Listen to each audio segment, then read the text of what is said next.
আজকে আপনাদেরকে আমরা এমন কিছু জায়গা দেখাবো যে জায়গাগুলো দেখলে আপনি আপনার ছোটোবেলার কথা মনে করে ফেলবেন এবং এই জায়গাগুলো দেখলে আপনার মাইন্ড এবং আপনি দোনোটাই কুল হয়ে যাবে। তো এই ভিডিওটিকে সম্পূর্ণ দেখবেন। যদি আপনার হাতে সময় একটু থাকে তাহলে এই ভিডিওটিকে সম্পূর্ণ দেখে ভিডিওটিকে শেয়ার করে দেবেন। Every day I want your touch, and every way I can't give it up. Anything just to feel the rush. আসসালামু আলাইকুম, কেমন আছেন আমার সকল প্রাণপ্রিয় কলিজার টুকরার ভাই ও আমার বন্ধুরা? আশা করছি আপনারা সকলেই ভালো রয়েছেন এবং সুস্থ রয়েছেন। আর আমার এই ভিডিওটিকে দেখছেন। অনেক গরুর ভিডিও দেখিয়েছি আপনাদেরকে, যেটা হয়তোবা অনেকের পছন্দ হয়েছে, অনেকের হয় নাই। তবে আজকে এমন কিছু গ্রামে বা এমন একটা জায়গাতে নিয়ে যাব যে জায়গাগুলো দেখলে আপনাদের অবশ্যই ভালো লাগবে। এই ভিডিওটি বেশ কয়েক মাস আগের একটা ভিডিও, যে ভিডিওটি আসলে আমি এডিট করার সময় না পাওয়ার কারণে এই ভিডিওটিকে ওইরকমভাবে আসলে আপনাদের সামনে উপস্থাপনা করা হয় নাই। তো আজকে যেহেতু বাসায় রয়েছি, আজকে দ্বিতীয় রোজা, তো ভাবলাম যে কেননা আপনাদেরকে এই জায়গাটি সম্পর্কে আমরা কিছু জানাই। তো আমরা এখন অবস্থান করছি আমাদের চাঁপাইনবাবগঞ্জ জেলার, আমাদের শিখগঞ্জ উপজেলার, আমাদের খুবই জনপ্রিয় একটি জায়গা, যে জায়গাগুলোতে আপনারা অনেক গরু দেখেছেন। সে সময়তে কিন্তু এই জায়গাগুলো পুরো ডুবেছিল। এখানকার স্কাই, এখানকার ভিউ, এছাড়া এখানকার ওয়েদার, প্রত্যেকটা জিনিসই আপনার হার্ট টাচ করবে। আর এত সুন্দর একটা প্লেসমেন্ট, যেটা আসলে মানে ভাবার বাইরে। তো এইটা দেখার জন্যই আমি সহকারে আমার কিছু ভাই ব্রাদার আমরা রওনা হয়েছিলাম সেই চরপাকার গ্রাম দেখার জন্য। তো এই চরপাকার গ্রাম দেখতে দেখতে বা যেতে যেতে অনেক প্রকৃতির মাঝে যে সকল জিনিসগুলো আছে, বার্ড, বিশেষ করে পানিতে যে সকল আরও অনেক কিছু আছে, সব ধরনের জিনিস আমাদের চোখে পড়ে, যেটা ছিল আসলে চোখ জুড়ানো একটা বিষয় এবং চোখ জুড়ানো একটা জিনিস।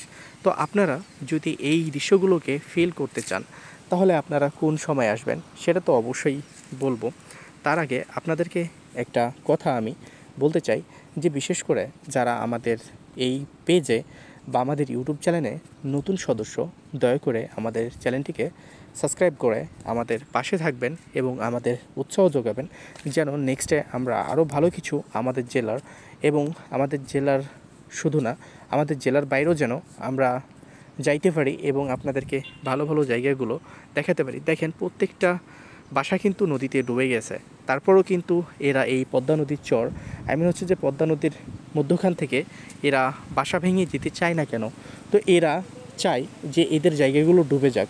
কারণ কি জানেন? কারণ এই জায়গাগুলো ডুবলে এখানে ফসল অনেক সুন্দর হয় এবং এই সকল জায়গাগুলোতে যে সকল ফসল বা ধান সহকারে যেই গম টম বা ভুট্টা টুটা হয়, আমি এক্সাম্পললি ধানের কথা বলি, আমাদের এখানে 33% 1 বিঘা জমি হয় এবং এই 1 বিঘা জমিতে কোনো কোনো ক্ষেত্রে 35 মণ ধান হয়, কোনো কোনো ক্ষেত্রে 40 মণ ধান হয়, আবার কোনো কোনো ক্ষেত্রে বা কোনো কোনো জমিতে আবার 30 মণ 32 মণ ধান হয়ে থাকে।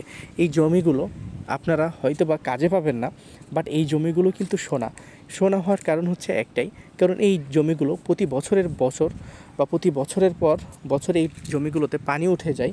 আর পানি হওয়ার ফলে এই জায়গাগুলো কিন্তু একটা পানির বা একটা নতুন মাটি নিজের থেকে গজাতে পারে, যে কারণে এই জায়গাগুলোতে ফসলগুলো খুবই সুন্দর হয় এবং এই গ্রামের মানুষগুলো, এই চরপাকার গ্রামের মানুষগুলো খুবই সুস্বাস্থ্যের অধিকারী এবং এতটা সুস্বাস্থ্যের অধিকারী, আপনি এখানে যখন আসবেন তখন বুঝবেন। এখানে আপনি 100 বছর, 110 বছর, 115 বছরেরও মানুষ খুবই অনায়াসে পেয়ে যাবেন এবং এই গ্রামের মানুষগুলো খুবই কাজপ্রিয়, তাদের কাজ করতে পছন্দ করে। এছাড়া হিউজ পরিমাণ গরু এই গ্রামের মানুষগুলো পালন করে থাকে এবং এই গ্রামে আসলে অনেকটাই আপনি মাইন্ডলি ক্রুল হয়ে যাবেন এবং আপনার মাইন্ডকে রিফ্রেশ করে ফেলবে এই সকল গ্রামগুলো। তো এদেরকে দেখা হয়তো বা অনেকে আফসোস করতে পারেন যে ভাই, এদেরকে দেখে আপনি কুল কিভাবে হন? আসলে তো এরা ডুবে গেছে, তাহলে আপনি কুল কিভাবে হন? আপনার মধ্যে কি মানবতা নাই? ভাই, আসলে এরা ডুবে গেছে, তবে এরা, আপনি ভাইবেন না যে এরা ডুবে গেছে এজন্য এদের কোনো ধরনের কোনো প্রস্থান আছে। হ্যাঁ, সাময়িক সময়ের জন্য এরা একটু কষ্টের মধ্যে থাকে, তারপরে কিন্তু এদের জীবনযাপনটা খুবই ভালো কাটে এবং খুবই সুন্দর একটা লাইফ লিড করে। এমন না যে এদের টাকা পয়সা নেই, বা এমনও না যে এরা বাড়িঘর করতে পারবে না, এরা বাড়িঘর করতে পারবে, কিন্তু এখানে এরা থাকে কারণ এখানে এদের ফসলি জমি, এছাড়াও এদের বিভিন্ন ধরনের গরু পালন করা, এবং এখানে গরু পালন করলে কোনো ধরনের কোনো এক্সট্রা খরচ হয় না। এরা মাঠকে মাঠ পুরা ঘাস থাকে, এবং মাঠকে মাঠ ঘাস থাকার ফলে এই জায়গাগুলোতে গরুকে ওপেন স্টেটে ফ্রিডমলি ছেড়ে দেয়, এবং গরুগুলো নিজেদের মতো করে ঘাস টাস খেয়ে আবার বাসায় চলে যায়। তবে আপনারা এই সকল জায়গাগুলোতে ভিজিট করতে হলে অবশ্যই আপনাদেরকে আসতে হবে বন্যার সময়তে। এখন বন্যার সময় কোন সময় হয় সেটা তো আপনারা অনেকেই ভালো জানেন।